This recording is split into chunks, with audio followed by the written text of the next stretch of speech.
The irony wasn't lost on me that I was planning to propose to my own wife. After 24 years of marriage, 2 kids, and countless anniversaries, here I was, Nick Carpenter, 41 years old, and nervous as a teenager, asking for his first date. "You're overthinking this, Dad," Ross said, watching me pace around our living room like a caged animal.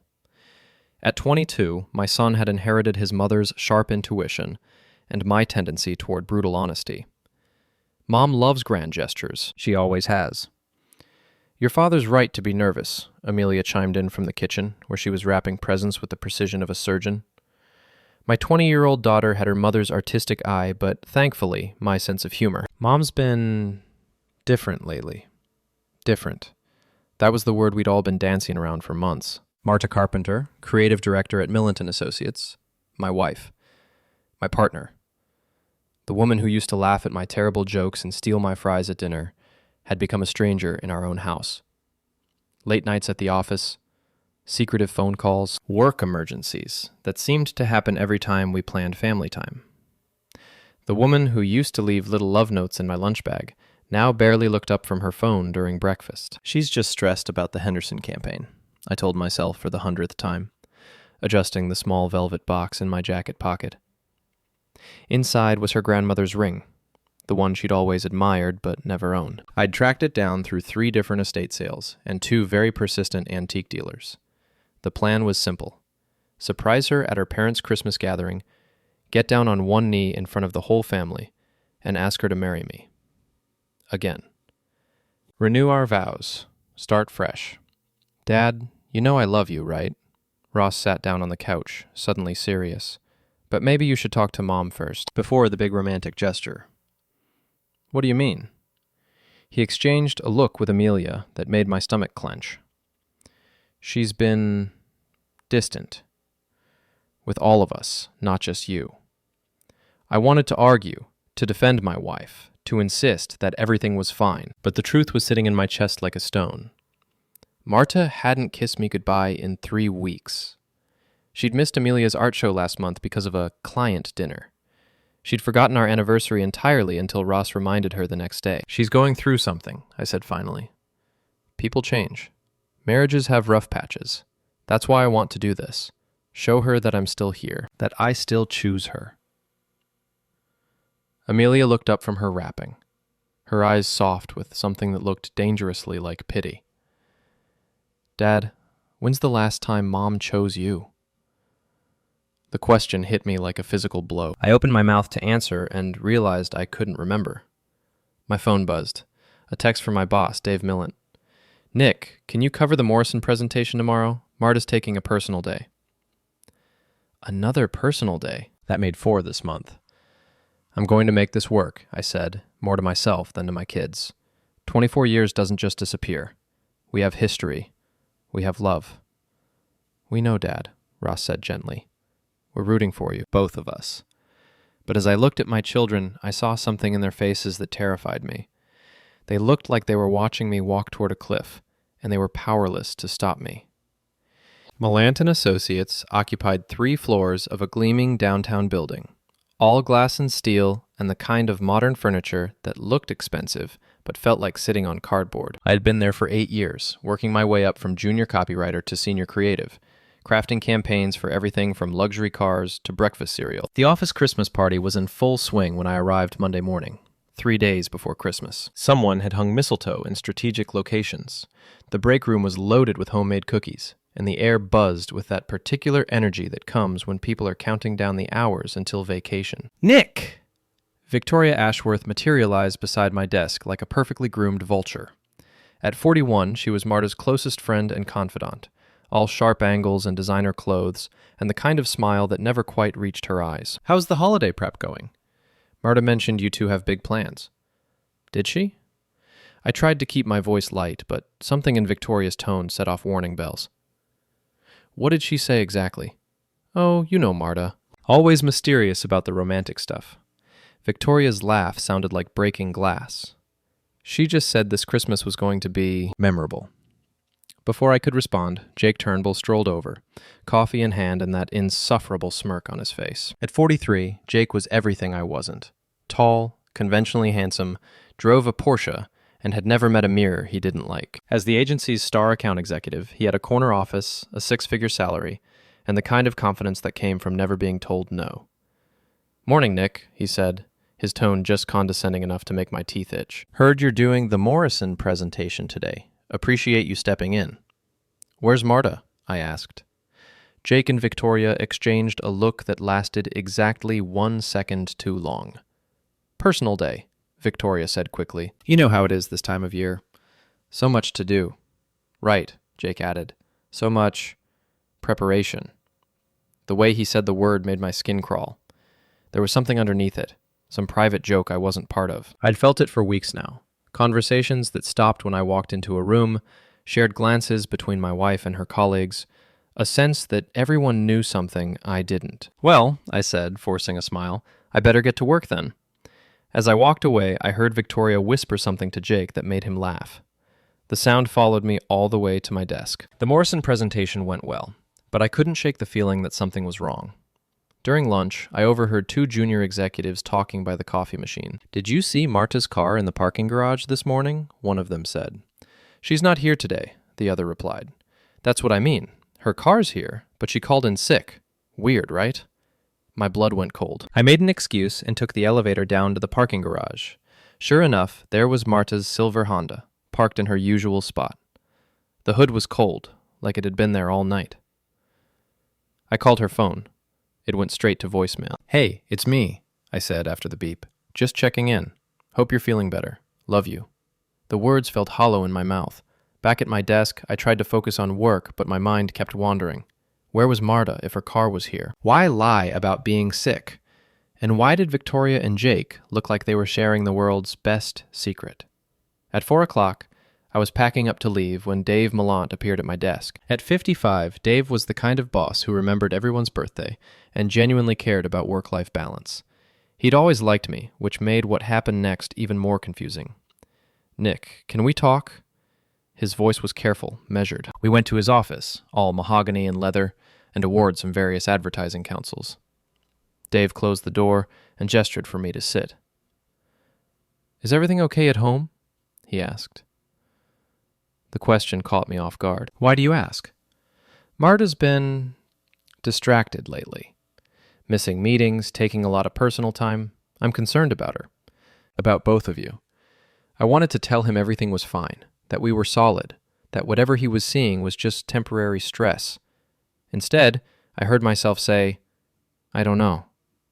Dave nodded like he'd expected that answer. "Marriage is hard work, Nick. I should know. I'm on number 3.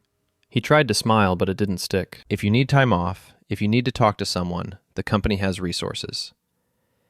"Dave, what aren't you telling me?" He was quiet for a long moment, staring out his window at the city below. Finally, he said, "There's been talk. Office gossip. Probably nothing, but what? Some people think Marta's having an affair." The words hit me like a physical blow. I felt the air leave my lungs, felt the room tilt sideways. "With who?" Dave's silence was answer enough. "Jake," I whispered. "I don't know for sure," Dave said quickly. "It's just gossip. But Nick, if it's true, I'm sorry. You deserve better." I stood up on unsteady legs. "I have to go." "Nick, I have to go." I left the office in a daze, my mind reeling. An affair. With Jake. It explained everything. The late nights, the secretive phone calls, the distance between us. It explained why Victoria looked like she was bursting with secrets, and why Jake seemed so smug all the time. But it didn't explain why my wife, the woman I'd loved for over 2 decades, would throw away our life together for a man who wore too much cologne and thought synergy was a personality trait. As I drove home, one thought kept echoing in my head. I was planning to propose to a woman who was already planning to leave me. I didn't sleep that night. I lay in bed next to Marta, who had miraculously recovered from her mysterious illness and was scrolling through her phone with the kind of focus she used to reserve for me. Every few minutes, she'd smile at something on the screen, and each smile felt like a knife between my ribs. "Feeling better?" I asked around midnight. She murmured without looking up. "Much better." "What did you do today?" "Rest, I hope." The slightest pause. "Yeah, just stayed in bed mostly. Watched some Netflix." I wanted to call her out on the lie, to to demand she explain why her car was at the office if she was homesick. Instead, I rolled over and stared at the wall until dawn. The next morning, Tuesday, Marta was up early, showering and getting dressed with more care than she'd shown in months. She wore the red dress I'd bought her for our anniversary. The anniversary she'd forgotten. "Big day at work?" I asked, watching her apply lipstick with surgical precision, the usual. She kissed my cheek, a brief, perfunctory peck that felt like a stranger's obligation. "I'll be late tonight. End of year client stuff." After she left, I sat at the kitchen table with my coffee and tried to make sense of everything. The evidence was circumstantial but damning. The lies about being sick, the secretive behavior, the office gossip, Dave's warning. But I needed proof. Real, undeniable proof. That's when I remembered the Find My Phone app. A year ago, after Marta had lost her phone at a restaurant, I'd helped her set up location sharing between our devices. "For emergencies," she'd said. "In case one of us gets kidnapped or something." We'd laughed about it then. I wasn't laughing now. I opened the app with trembling fingers and watched as the little dot that represented my wife appeared on the map. She wasn't at the office. She wasn't at a client meeting. She was at the Riverside Hotel, the fancy place downtown where visiting executives stayed when they wanted to impress. My hands were shaking as I drove across town. The Riverside's parking lot was full of expensive cars, and there, parked next to a familiar red Porsche, was Marta's Honda. I sat in my car for 20 minutes, staring at those two vehicles and trying to convince myself there was an innocent explanation. Maybe it was a business meeting. Maybe Jake was just giving her a ride. Maybe I was losing my mind. Then I saw them. They came out of the hotel's side entrance, Jake's hand on the small of Marta's back in a gesture that was unmistakably intimate. She was laughing at something he'd said, her head thrown back in genuine delight. The way she used to laugh with me. He leaned down and kissed her, not the quick peck of colleagues, but the deep, hungry kiss of lovers. I watched my wife of 24 years melt into another man's arms, and something inside me died. They separated and walked to their cars, still touching, still smiling. Jake said something that made Marta cover her mouth with her hand, giggling like a teenager. Then they got in their respective vehicles and drove away, probably back to the office to maintain the illusion of professionalism. I sat there for another hour, crying in the parking lot of a hotel where my wife had just cheated on me. When I finally drove home, I felt like a ghost haunting my own life. That evening, Marta came home at her usual time, acting like nothing had happened. She kissed my cheek, asked about my day, and helped Amelia with her college applications. She was the perfect wife and mother, except for the fact that she'd spent her afternoon in bed with another man. "How was your day?" I asked over dinner, amazed at how normal my voice sounded. "Exhausting," she said, not meeting my eyes. "The Henderson campaign is killing me. Jake and I spent hours going over the presentation." "I bet you did." She looked up sharply. "What's that supposed to mean?" "Nothing, just that you two seem to work well together." Marta's expression was unreadable. "We're professionals, Nick. We do what needs to be done." Ross and Amelia exchanged glances across the table. They could feel the tension, the undercurrent of something ugly and unspoken. After dinner, I went to my home office and closed the door. I needed to think, to plan, to figure out what came next. The romantic proposal I'd been planning suddenly seemed like a cruel joke. How do you ask someone to marry you when they're already planning to leave? I pulled out the velvet box with her grandmother's ring and stared at it. 3 months of searching, $2,000, and countless hours of planning, all for a woman who was kissing another man in hotel rooms. My phone buzzed. A text from an unknown number. "Thought you should know. Saw your wife at Jake's apartment last weekend. Sorry, man. A friend." I stared at the message until the words blurred together. Someone else knew. Someone else had seen them together and felt sorry enough for me to send an anonymous warning. How many people knew? How long had this been going on? Was I the last person in my own life to figure out that my marriage was over? I deleted the text and put my phone away. Tomorrow was Wednesday. The day after that, we were supposed to drive to Marta's parents' house for Christmas. The whole family would be there. Her parents, her sister, the cousins, everyone. I'd planned to propose in front of all of them, to make it a moment we'd remember forever. Now I wondered if Marta was planning to ask for a divorce instead. The irony was bitter enough to choke on. I'd been preparing to give her my heart again, and she'd already given hers to someone else. Wednesday crawled by like a wounded animal. I went through the motions at work, attended meetings, reviewed copy, and pretended my world wasn't falling apart. Every time I saw Jake in the hallway, I wanted to grab him by his perfectly pressed shirt and demand answers. Every time Victoria smiled at me with that knowing look, I wanted to scream. But I did nothing. I was paralyzed by the magnitude of my wife's betrayal and my own cowardice. That evening, Marta was packing for our trip to her parents' house. She hummed while she folded clothes, actually hummed, like she was looking forward to something. Maybe she was planning to end our marriage in front of her family. Maybe she thought having witnesses would keep me from making a scene. "Did you pack the presents?" she asked without looking at me. "They're in the car, along with the engagement ring that would never leave its box." "Good. Mom's so excited to see everyone. It's been too long since we've all been together." I watched her pack lingerie I'd never seen before.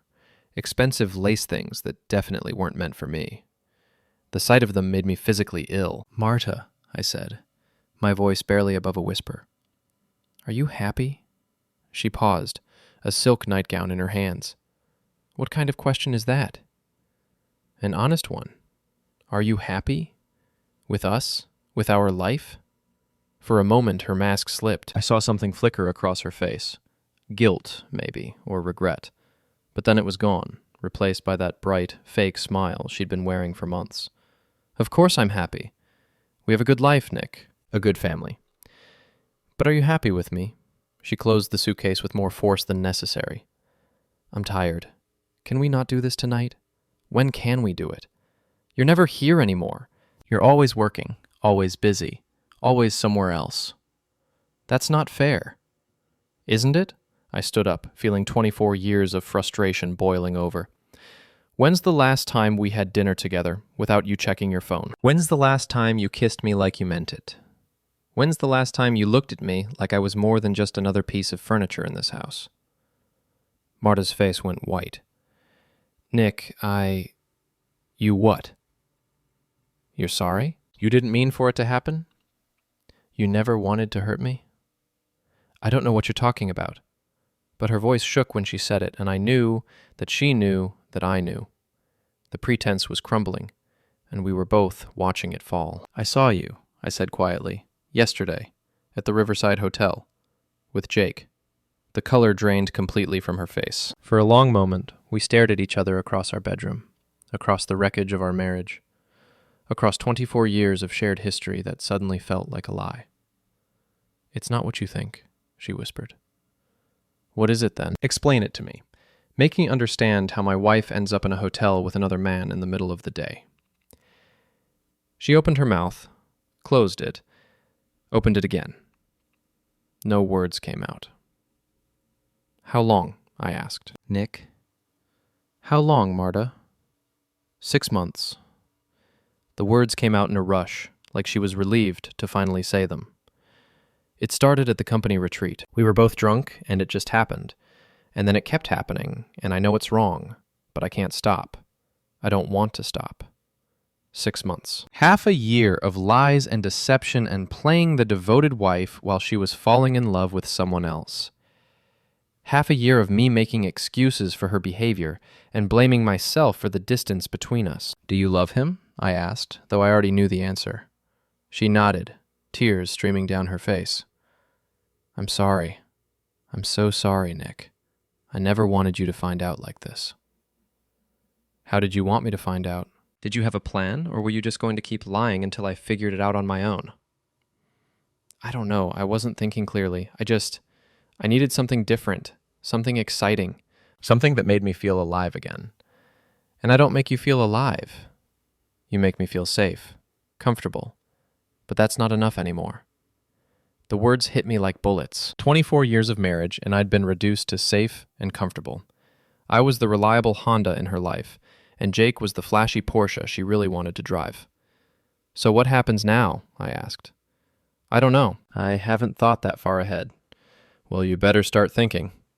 Because I'm not going to pretend this didn't happen. I'm not going to smile and play happy family while you're texting your boyfriend under the dinner table." Marta wiped her eyes, trying to compose herself. "Can we just get through Christmas? Can we not ruin the holiday for everyone?" I stared at her in disbelief. You want to go to your parents' house and act like everything's fine? I want to not destroy Christmas for our children and my family. Our children already know something's wrong. They've been watching you pull away for months. They see how you treat me. I haven't, you have. You've checked out of this marriage, Marta. The only difference is now I know why. She was quiet for a long time. Then she said, I think you should stay home. What? From Christmas. I think you should stay home. Give us both some space to think. I felt like she'd slapped me. You want me to stay home while you go to your parents' house? While our kids spend Christmas without their father? Just for a few days. Until we figure out what we're going to do. No. The word came out harder than I'd intended. Absolutely not. Those are my children too, and it's my Christmas too. I'm not going to be banished from my own family because you decided to have an affair. Marta's expression hardened. Then we'll both go, and we'll pretend everything's fine. But after Christmas, we need to talk. Really talk. About what comes next. I wanted to argue, to fight, to demand she end things with Jake and try to save our marriage. But looking at her face, I realized it was already over. She'd made her choice 6 months ago. Everything since then had just been her working up the courage to tell me. Fine, I said. We'll go to your parents' house. We'll play happy family. But don't expect me to make this easy for you. She nodded and went back to packing. I went downstairs and poured myself a drink. Then another. Then a third. Tomorrow we'd drive to Wisconsin and spend Christmas with her family, pretending our marriage wasn't dying. I'd watch her laugh and smile and play the perfect daughter-in-law, while knowing she was counting down the hours until she could get back to her lover. The engagement ring sat in my jacket pocket like a stone, a reminder of how completely I'd misread my own life. I thought I was planning a romantic gesture. Instead, I'd been preparing for a funeral. The drive to Marta's parents' house usually took 3 hours. This time, it felt like 3 years. We sat in suffocating silence while Christmas music played on the radio, each song a mockery of our situation. Ross and Amelia had driven up separately the night before, which meant I was trapped in a car with a woman who'd rather be anywhere else. We need ground rules, Marta said, as we passed the Wisconsin state line, such as no fighting in front of my family, no snide comments, no dramatic revelations. We act normal. Define normal. You know what I mean, Nick. Don't make this harder than it has to be. I wanted to laugh. She was worried about me making things hard? She was the one who'd been living a double life for 6 months. What about Jake? I asked. Is he going to be texting you all weekend? Are you going to disappear for mysterious phone calls? I'll turn off my phone.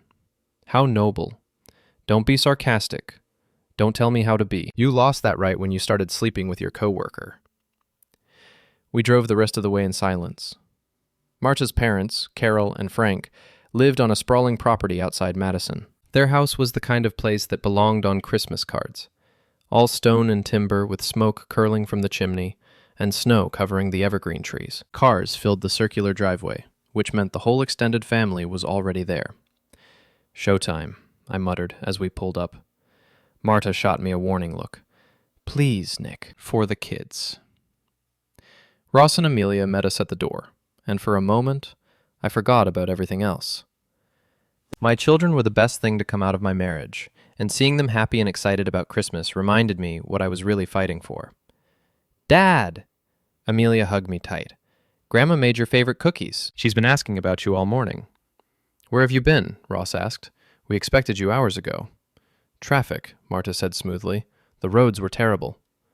Another lie, as natural as breathing. The next few hours were a masterclass in performance art. Marta played the loving wife and devoted daughter perfectly, helping her mother in the kitchen, laughing at her father's terrible jokes, and asking all the right questions about her cousins' lives. She even held my hand during grace, her fingers cold and impersonal in mine.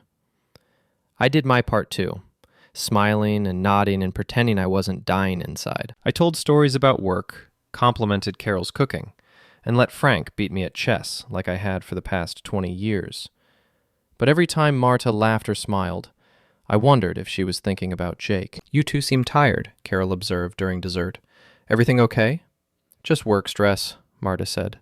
End of the year, you know how it is. Nick's been working so hard, she continued, reaching over to squeeze my shoulder. I keep telling him to slow down, but he's so dedicated. The casual lie, delivered with such conviction, made me feel sick. This was the woman I'd planned to propose to. This was the woman I'd thought I knew. After dinner, the family gathered in the living room for their traditional Christmas Eve gift exchange. I watched Marta open presents with genuine delight, saw her hug her parents and thank them for their thoughtfulness. She looked happy, in a way I hadn't seen in months. Maybe that was the real tragedy. Maybe she wasn't just happier with Jake. Maybe she was happier without me. "Nick," Frank called from across the room. "Come here. I want to show you something." He led me to his study, a warm room lined with books and hunting trophies. From his desk drawer, he pulled out a small wooden box. "This was my father's," he said, opening it to reveal a simple gold wedding band. He wore it for 53 years, until the day he died. I've been saving it for the right moment. My heart sank. "Frank, I know things have been rough for you and Marta lately. Carol and I aren't blind, but marriage is work, son. It's choosing each other every day, even when it's hard. Especially when it's hard." He pressed the box into my hands. "I was hoping you might use this tonight. Make it official again. Show her you're still fighting for what you built together." I stared down at the ring, feeling like the world's biggest fraud. Frank thought I was here to save my marriage. He had no idea his daughter had already ended it. "I don't know if that's such a good idea," I said carefully. "Trust me, sometimes a grand gesture is exactly what a marriage needs." Before I could respond, Marta appeared in the doorway. "There you are. Mom's looking for you, Dad." Something about the Christmas morning breakfast menu. Frank winked at me and left, closing the door behind him. Marta and I were alone for the first time since we'd arrived. "What was that about?" she asked. I held up the box. "Your father wants me to propose to you, tonight, in front of the whole family." The blood drained from her face. "Nick, you can't." "Why not?" "Isn't this what married couples do? Renew their vows? Recommit to each other?" "Because it would be a lie.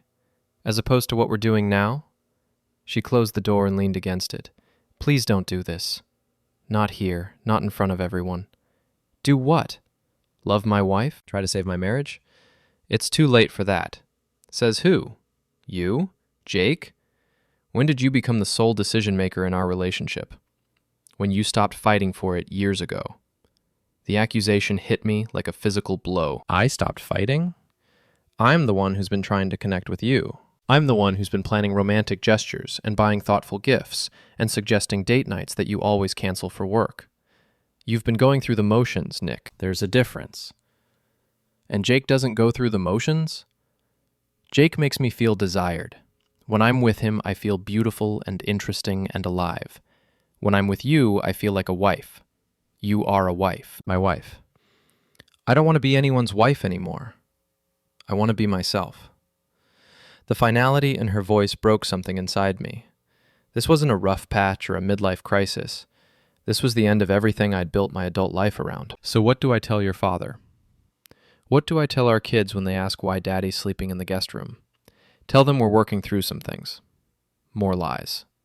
Temporary lies. Until we figure out how to do this right." I put Frank's ring back in its box and set it on the desk. There is no right way to destroy a family, Marta. I'm not trying to destroy anything. I'm trying to be honest. 6 months too late. She was quiet for a moment.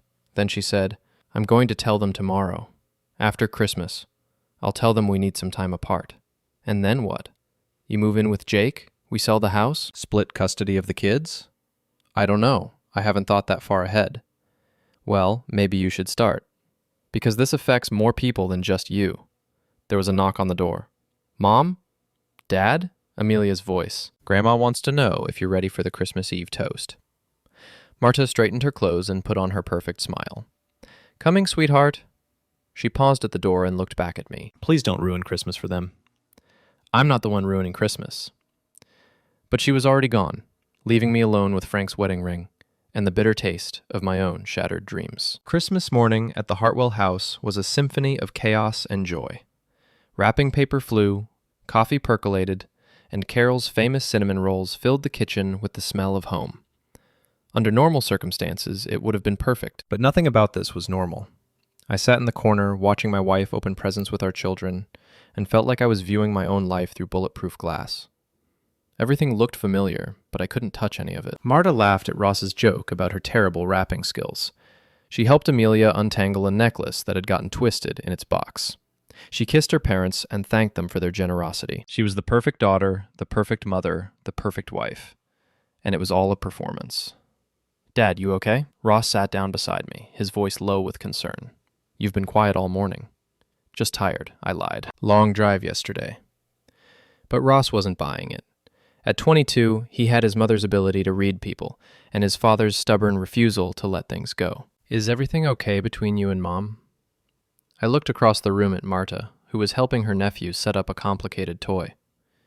She caught my eye and smiled. The same bright, empty smile she'd been wearing for months. "We're working through some things," I said, using her words. "Dad," Ross's voice was serious now. "Whatever's happening, Amelia and I can handle it. We're not kids anymore. We'd rather know the truth than watch you both pretend everything's fine." Before I could respond, Frank appeared with a champagne bottle and a mischievous grin. "Attention, everyone! Before we dive into Carol's legendary Christmas brunch, I have an announcement." My stomach dropped. Number. He wouldn't. Not after our conversation last night. "As you all know," Frank continued, popping the cork with theatrical flair, "Nick and Marta have been married for 24 wonderful years. They've raised 2 incredible children, built successful careers, and shown us all what true partnership looks like." Marta's face had gone white.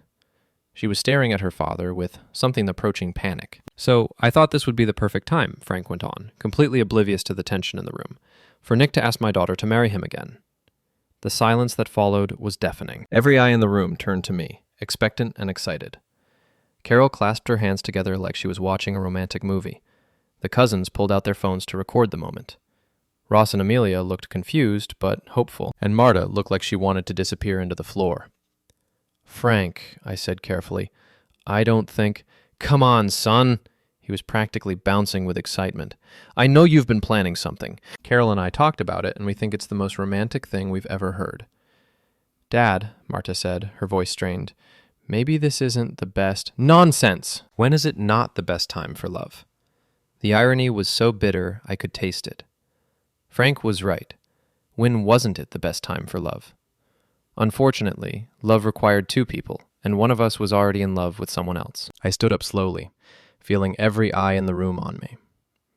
In my pocket, the engagement ring I'd bought for Marta felt like it weighed 1,000 pounds. I could do it. I could get down on one knee and propose to my own wife in front of her entire family. I could put her in a position where she'd have to say yes, where she'd have to choose between public humiliation and private dishonesty. But looking at her face, seeing the genuine fear and desperation there, I couldn't do it. Despite everything she'd done to me, I couldn't force her into that corner. "Actually," I said, my voice surprisingly steady, "I think Marta and I need to have a private conversation first." Frank's face fell. "Oh, well, of course. You young people and your need to talk everything to death." He tried to laugh, but the disappointment was obvious. "We'll be right back," Marta said quickly, already moving toward the door. We ended up in the guest bedroom where we'd been staying, the one that had felt like a prison cell for the past 2 days. Marta closed the door and leaned against it, her chest rising and falling like she'd just run a marathon. "Thank you," she whispered. "I know that couldn't have been easy." "Easy?" I laughed, but there was no humor in it.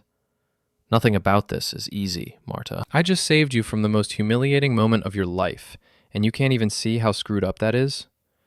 Don't use that language. Don't tell me what language to use. You're having an affair with my coworker. You've been lying to me for 6 months, and you're worried about my language? Keep your voice down. Everyone will hear. Maybe they should hear. Maybe your family should know what kind of person you really are." Marta's face hardened. "What kind of person am I, Nick? Tell me. You're a liar. You're a cheat. You're someone who can smile at her children and hug her parents and play the devoted wife while you're planning to destroy everything they believe about you. I'm someone who's trying to find happiness. At everyone else's expense, at my own. Expense, too. Do you think this is easy for me? Do you think I wanted to fall in love with someone else? But you did. And instead of being honest about it, instead of coming to me and saying our marriage was in trouble, you decided to sneak around behind my back. Because I knew you'd react like this. Like what? Like someone whose wife is cheating on him? How exactly should I react, Marta? Should I be happy for you? Should I help you pick out lingerie for your boyfriend? She was crying now, but I felt no sympathy. I was all out of sympathy. I never meant for it to happen, she said. I never went looking for someone else. But when you found him, you didn't exactly run away, did you? No, I didn't. Because for the first time in years, I felt like myself again. Not Nick's wife or Ross and Amelia's mother, but me. Just me. And who you are, apparently, is someone who destroys families. The words hung between us like a blade. Marta wiped her eyes and straightened her shoulders, and when she looked at me, I saw a stranger. I want a divorce, she said. Even though I'd been expecting it, the words still hit me like a punch to the gut. When? After the holidays. I'll move out, and we can figure out the details. Where will you go? Jake's place? That's not your concern anymore. It is when it affects our children. Our children are adults. They'll understand. Will they? Will they understand that their mother threw away 24 years of marriage for a midlife crisis? They'll understand that their parents weren't happy together. I was happy. I was planning to propose to you 3 days ago. I bought you your grandmother's ring and wrote a speech about how much I loved you and how lucky I was to be your husband. For the first time since this nightmare began, Marta looked genuinely stricken. Nick, I was happy, I repeated. Maybe I was the only one, but I was happy. And you took that away from me without even giving me a chance to fight for it. There was a soft knock on the door. Mom? Dad? Amelia's voice, tentative and worried. Is everything okay? Marta composed herself with frightening speed. We're fine, sweetheart. Just having a little discussion. Grandpa wants to know if you're ready for brunch. We'll be right there. Footsteps retreated down the hallway. Marta turned to me, her mask firmly back in place. Can we get through today? Can we give them one more normal Christmas? I looked at this woman I'd loved for over half my adult life, this stranger wearing my wife's face, and felt something cold and hard settle in my chest. Sure, I said. One more performance. But after today, the gloves come off. What does that mean? It means I'm done protecting you. It means I'm done making excuses for your behavior. It means if you want to destroy our family, you're going to own it. Something flickered in her eyes. Fear, maybe, or regret. But it was too late for regret. Fine, she said, after today. We went back downstairs and played Happy Family for the rest of Christmas. We ate Carol's brunch and opened more presents and took pictures that would look perfect on social media. Frank made jokes about his failed romantic surprise, and everyone laughed except me and Marta. But underneath the normalcy, something had changed. The pretense was over. The marriage was over. Now all that remained was figuring out how to divide up the wreckage. As I watched Marta laugh at her cousin's story, I realized I was already planning my revenge. The drive home from Wisconsin was even worse than the drive there. Now that the truth was out, we didn't even pretend to be civil. Marta spent the entire 3 hours on her phone, probably texting Jake about her newfound freedom. I spent it planning my next move. 24 years of marriage doesn't end quietly. There are lawyers and paperwork and custody arrangements and the division of assets. There are mutual friends who have to choose sides, and coworkers who whisper in hallways, and children who have to explain to their friends why their parents are getting divorced. But before any of that happened, I had some business to take care of. We pulled into our driveway at sunset on December 26th. The house looked the same as when we'd left it. Christmas lights twinkling, wreaths on the doors, the picture of suburban perfection. But everything was different now. I'll stay in the guest room, Marta said as we unloaded the car, until I can find a place. Take your time, I said. I want you to be very sure about your decision.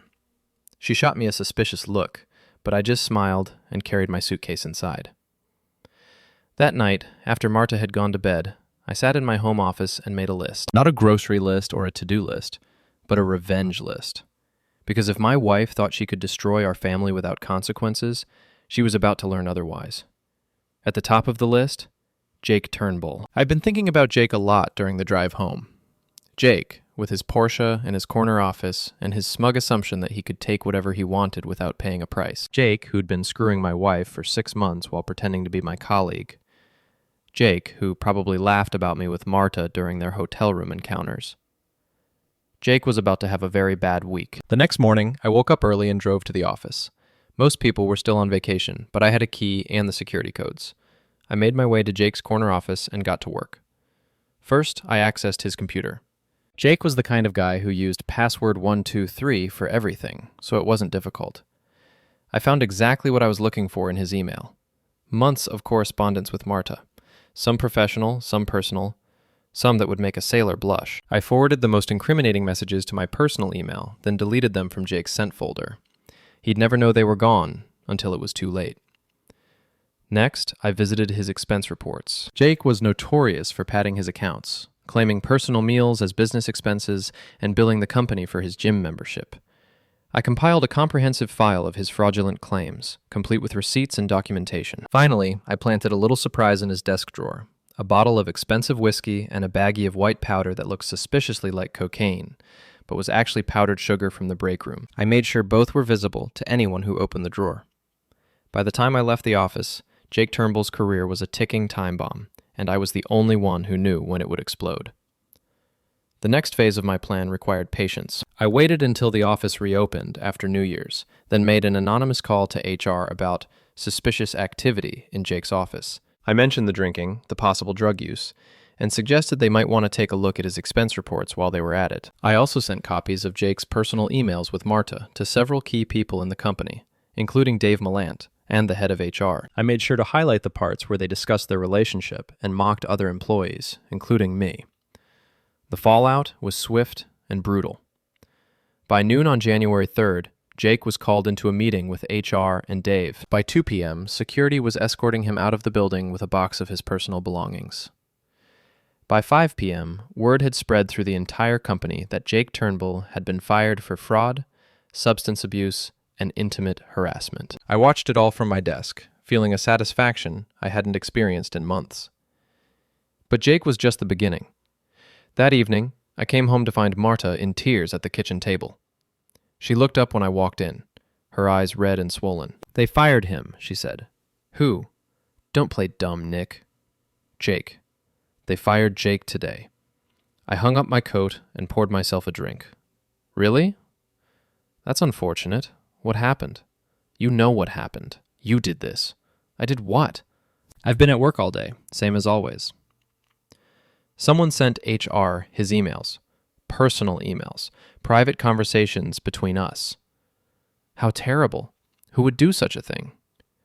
Marta stood up, her face flushed with anger. "You're destroying his life."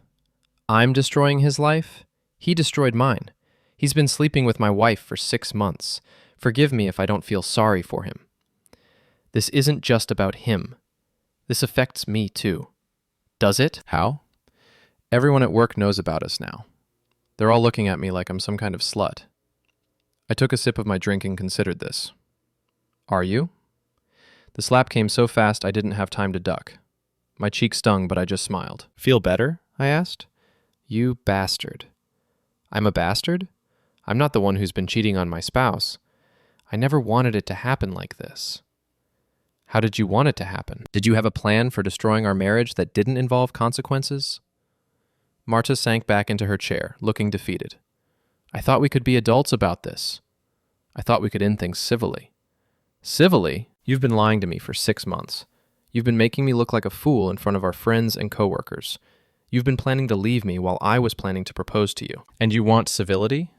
I want this to stop. It's just getting started." The next morning, I put phase 2 of my plan into action. I'd spent years building relationships in our social circle, and now it was time to cash in those chips. I started with Victoria, Marta's so-called best friend.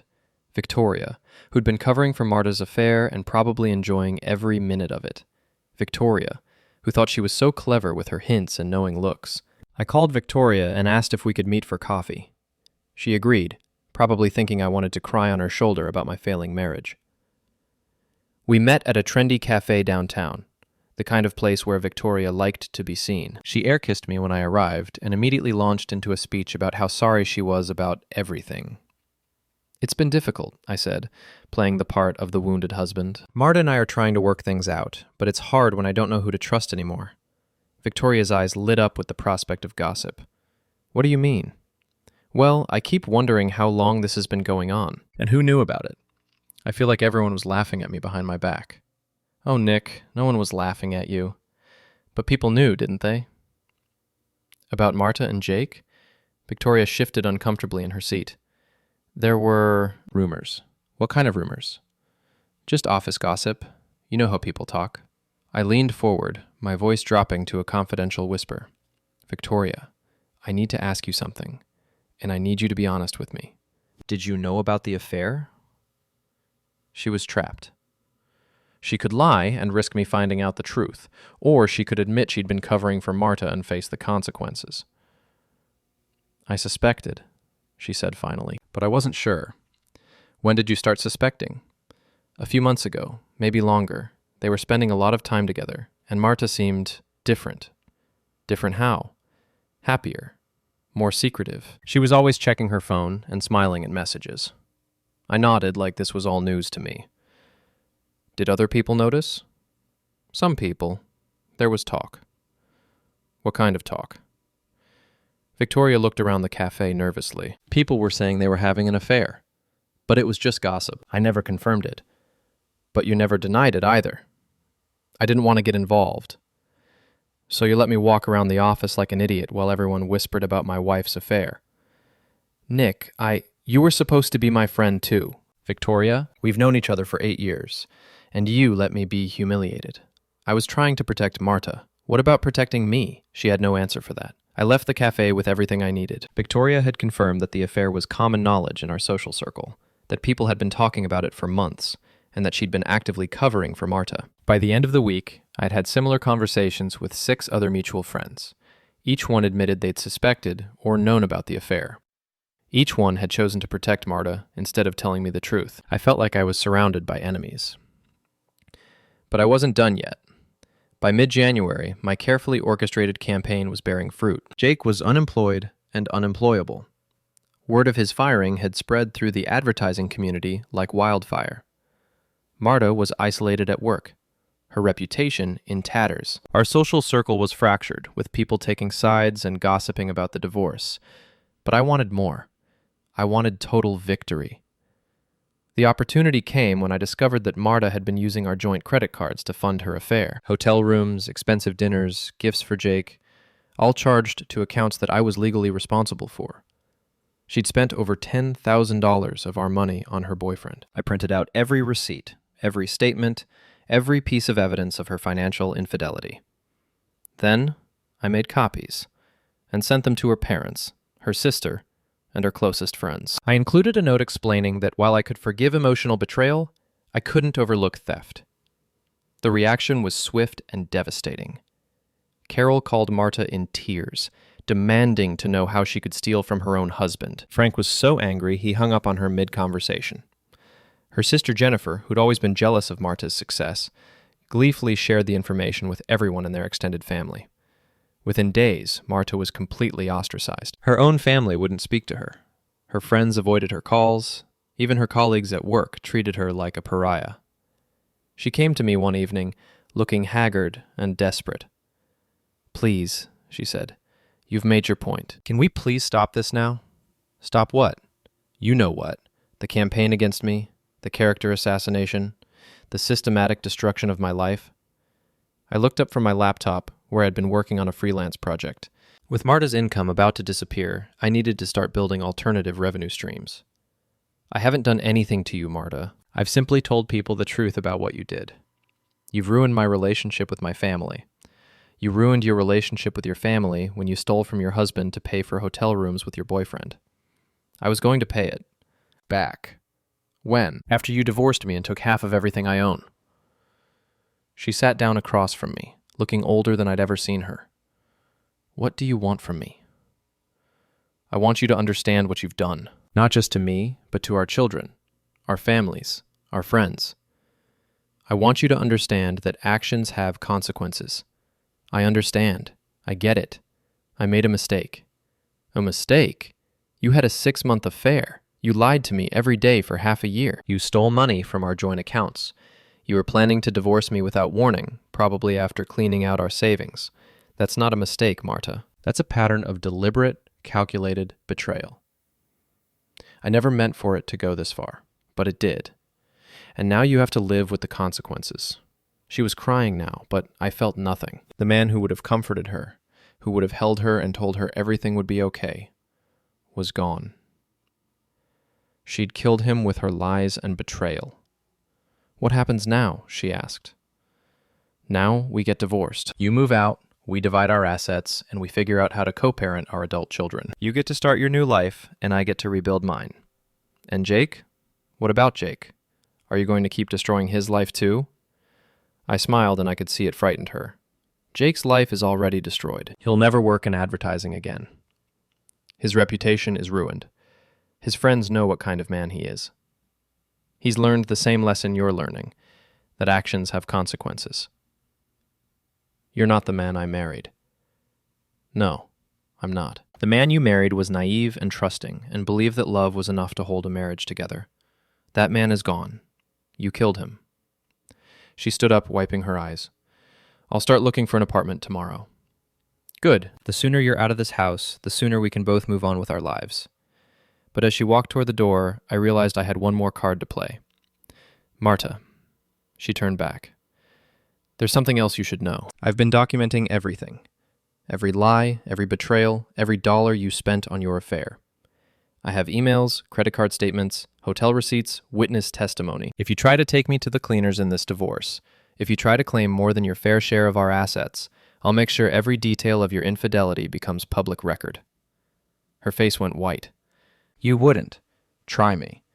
That would hurt the kids, too. The kids are adults. They can handle the truth. The question is, can you? She left without another word. 3 days later, Marta moved out of our house and into a small apartment across town. She took only her clothes and personal belongings, leaving behind 24 years of shared memories and accumulated possessions. Ross and Amelia took the news of our divorce better than I'd expected. They'd seen the signs for months and weren't surprised when I told them their mother and I were separating. They were disappointed, but not devastated. Are you okay, Dad? Amelia asked when I finished explaining the situation. I'm getting there, I told her honestly. And Mom? Your mother made her choices. Now she has to live with them. Do you hate her? Ross asked. I thought about that for a long time. No, I said finally. I don't hate her. But I don't love her anymore either. She's a stranger to me now. The divorce proceedings were swift and brutal. Marta's lawyer tried to argue for alimony and a larger share of our assets, but my documentation of her affair and financial infidelity made their case untenable. In the end, she got exactly half of what we'd built together, which was more generous than she deserved. Jake never found another job in advertising. Last I heard, he was selling insurance in a different state, probably under an assumed name. Victoria moved to California and stopped returning phone calls from our mutual friends. The rest of our social circle slowly rebuilt itself around the wreckage of our marriage, with most people choosing my side over Marta's. As for Marta herself, she seemed to disappear into obscurity.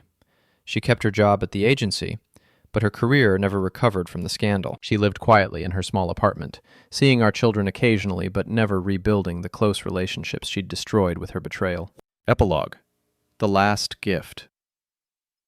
2 years later, I was cleaning out my home office when I found the engagement ring I'd bought for Marta. It was still in its velvet box, still as beautiful as the day I'd purchased it, still a symbol of the love and commitment I'd felt for a woman who no longer existed. I held the ring up to the light, watching it sparkle, and realized I felt nothing. No sadness, no anger, no regret. Just nothing. That evening, I drove to the cemetery where Marta's grandmother was buried. I'd only met the woman a few times, but I remembered her as kind and dignified, nothing like the granddaughter who'd inherited her ring. I placed the velvet box on her grave. I'm sorry, I said to the headstone. Your granddaughter didn't deserve this. But maybe someone else will, someday. As I walked back to my car, I felt lighter than I had in years. The last connection to my old life was gone, I was finally free to build a new one. My phone buzzed with a text from a woman named Sarah, someone I'd met at a coffee shop the week before. She was divorced too, with teenage children, and a wary smile that reminded me of my own. We'd been talking for days, carefully circling each other like two people who'd been burned before, but were willing to risk getting close to the fire again. "Dinner tomorrow?" her text read. I promised not to check my phone. I smiled and typed back, "It's a date." As I drove home through the winter evening, I thought about second chances and new beginnings. I thought about the difference between love and habit, between partnership and performance, between the person you marry and the person they become. Most of all, I thought about the future. My future. Not the one I'd planned with Marta, but the one I was building for myself. It was uncertain and a little scary, but it was mine. And for the first time in years, that was enough. I pulled into my driveway and looked at my house. Not our house anymore, just mine. The Christmas lights were long gone, replaced by the subtle decorations of a man learning to live alone. It wasn't the life I'd planned, but it was the life I'd earned. Inside, I poured myself a drink and sat in my favorite chair, the one Marta had always hated because it didn't match the decor. I raised my glass to the empty room. "To new beginnings," I said aloud, "and to the end of old lies." The house was quiet around me, but it wasn't lonely. It was peaceful. For the first time in 2 years, I was exactly where I belonged. My phone buzzed again. Another text from Sarah. "Looking forward to tomorrow. Fair warning, I'm a terrible cook, but I make up for it with excellent wine selection." I laughed out loud, a sound that echoed through my empty house like a promise of better days ahead. Tomorrow I would have dinner with a woman who made me smile. Next week, I would finish the freelance project that was launching my new consulting business. Next month, Ross would graduate from college, and Amelia would start her internship at the art museum. Life was moving forward, as it always does, carrying me toward a future I couldn't have imagined when I was planning to propose to my wife in front of her family 2 Christmases ago. The irony wasn't lost on me that Marta's betrayal had been the best thing that ever happened to me. She'd set me free from a marriage that was already dead, from a life that was slowly suffocating me, from the comfortable lie that we were happy together. Now I was truly happy. Not the desperate, clinging happiness of a man trying to save something that couldn't be saved, but the quiet, confident happiness of someone who knows exactly who he is and what he wants. I finished my drink and went upstairs to bed, to the master bedroom that was finally just mine. Tomorrow would bring new possibilities, new challenges, new reasons to be grateful for the life I was building from the ashes of the old one. As I turned off the lights, I thought one last time about the woman who'd been my wife for 24 years. I hoped she'd found whatever she was looking for when she chose Jake over me, when she chose excitement over stability, when she chose to destroy our family in pursuit of her own happiness. But mostly, I hoped I'd never have to think about her again.